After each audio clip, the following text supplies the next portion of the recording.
बिहार विधानसभा चुनाव को लेकर कांग्रेस इस बार काफी गंभीर दिखाई दे रही है।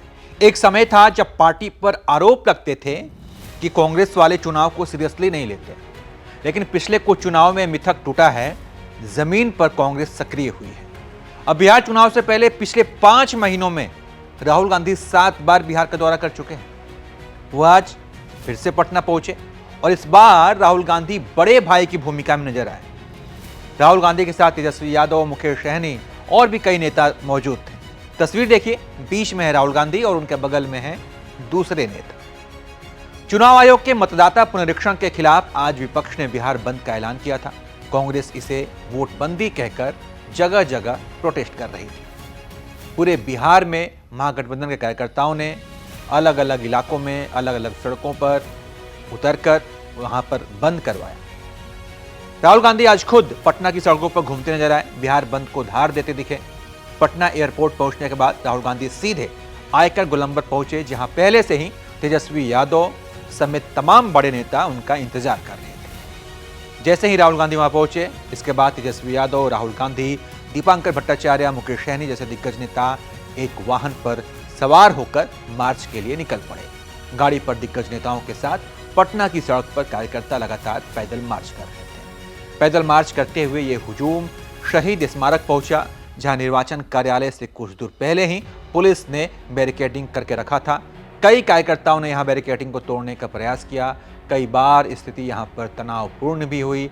पुलिस लगातार बैरिकेडिंग ना तोड़ने की अपील कर रही थी। वहीं कांग्रेस कार्यकर्ता लगातार आंदोलन कर रहे थे, आगे बढ़ने की कोशिश कर रहे थे। राहुल गांधी के आने से कांग्रेस के कार्यकर्ताओं में और विपक्ष में काफी आज उत्साह नजर आया। राहुल गांधी ने जब माइक संभाला तो केंद्र की सरकार को जमकर घेरा, चुनाव आयोग को जमकर घेरा। राहुल गांधी ने चुनाव आयोग पर गंभीर आरोप लगाए और कहा कि ये भाजपा का चुनाव आयोग है। सुनिए। बीजेपी, ऑपोजिशन पार्टी और जो हमारे चीफ जस्टिस है, जिन्होंने मांग की कि हमें बैठने दो, हमें इलेक्शन कमिश्नर चुनने दो, उनको बाहर फेंक दिया, उनको कमरे के अंदर आने नहीं दिया और हमें भी साफ कह दिया कि भैया यही नाम है, ये बीजेपी के नॉमिनेटेड इलेक्शन कमिश्नर हैं। राहुल गांधी ने कहा कि महाराष्ट्र में चुनाव चोरी किया गया और अब बिहार में यही हो रहा है। सरकार गरीबों का वोट छीन रही है। महाराष्ट्र का चुनाव चोरी किया गया था और जैसे महाराष्ट्र का चुनाव चोरी किया गया था, वैसे ही बिहार का चुनाव चोरी करने की कोशिश की जा रही है। देखिए, उन्हें पता लग गया कि हमने महाराष्ट्र मॉडल समझ लिया है, इसीलिए वो हम नया बिहार मॉडल लाए हैं। और मैं आपको साफ बताना चाहता हूं कि ये गरीबों का वोट छीनने का तरीका है। राहुल गांधी हाथ में संविधान की किताब लेकर सरकार की पोल खोल रहे थे। राहुल गांधी की बातें सुनकर कार्यकर्ताओं का जोश हाई था।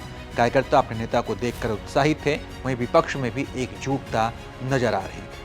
कुल मिलाकर कांग्रेस के प्रोटेस्ट से विधानसभा चुनाव से पहले जनता के बीच ये मैसेज देने की कोशिश की गई है कि चुनाव आयोग जैसी संस्था सरकार के साथ मिलकर काम कर रही है और उनका मकसद है भाजपा को फायदा पहुंचाना, एनडीए को फायदा पहुंचाना। कांग्रेस के इस आंदोलन से कार्यकर्ताओं का मनोबल भी बढ़ा है और इस आंदोलन ने इस बात की तरफ इशारा भी किया है कि विपक्ष एकदम तैयार है।